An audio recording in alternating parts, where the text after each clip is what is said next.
Bonjour, je suis Céline Gaulier, je suis en charge d'animer le dispositif d'aide au soutien aux filières favorables à la protection de la ressource en eau à l'échelle de la région Grand Est. Depuis 2018, ce dispositif a permis d'aider 119 projets pour un montant à peu près de 22 millions d'euros soutenus, tous cofinanceurs confondus, et qui ont permis d'impliquer près de 2000 exploitants agricoles qui produisent à peu près 110 000 hectares de cultures à bas niveau d'impact. Aujourd'hui, en 2025, on en est à peu près à la moitié de ces projets terminés. Tous les projets de l'AMI Filière concernent tout type de filière. Donc on a des projets sur la filière lait et viande produite à l'herbe, sur des produits finis de type huile et farine en agriculture biologique pour tout ce qui est débouché en alimentation humaine. On a aussi des projets plutôt de type filière foin ou luzerne pour de l'alimentation animale, ou enfin des projets biomasse type chanvre, miscanthus pour des débouchés en biomatériaux ou énergie. Les projets aussi concernent toutes les phases de développement et d'avancement de la filière, donc que ce soit des projets de phase d'émergence à la consolidation, en passant par le développement et l'expérimentation.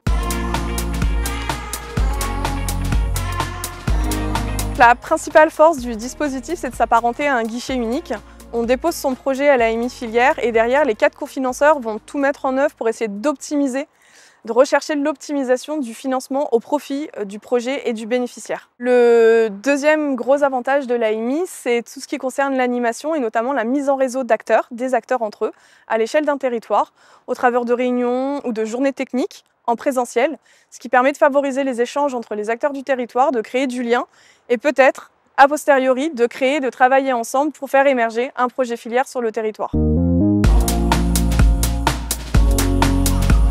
Pour cette 8e édition, il est attendu des projets à caractère multipartenarial, à savoir de faire travailler collectivement les collectivités, les acteurs économiques et aussi les producteurs agricoles, dans un objectif d'avoir des projets plus ambitieux, notamment sur les surfaces en culture à bas niveau d'impact, déployées, produites sur notamment les zones à enjeu, qui sont très connues par les collectivités, mais pas du tout connues par les acteurs économiques par exemple. Le deuxième objectif, c'est aussi de renforcer l'implication de ces acteurs économiques qui sont à l'aval de la chaîne de valeur de ces filières agricoles durables. Et peu importe la stratégie de valorisation des produits finis de l'entreprise, que ce soit en circuit court ou en circuit long, tout le monde est bienvenu. Si vous êtes inspiré, n'hésitez pas à nous contacter pour qu'on puisse discuter de votre projet, de sa compatibilité avec le dispositif d'aide.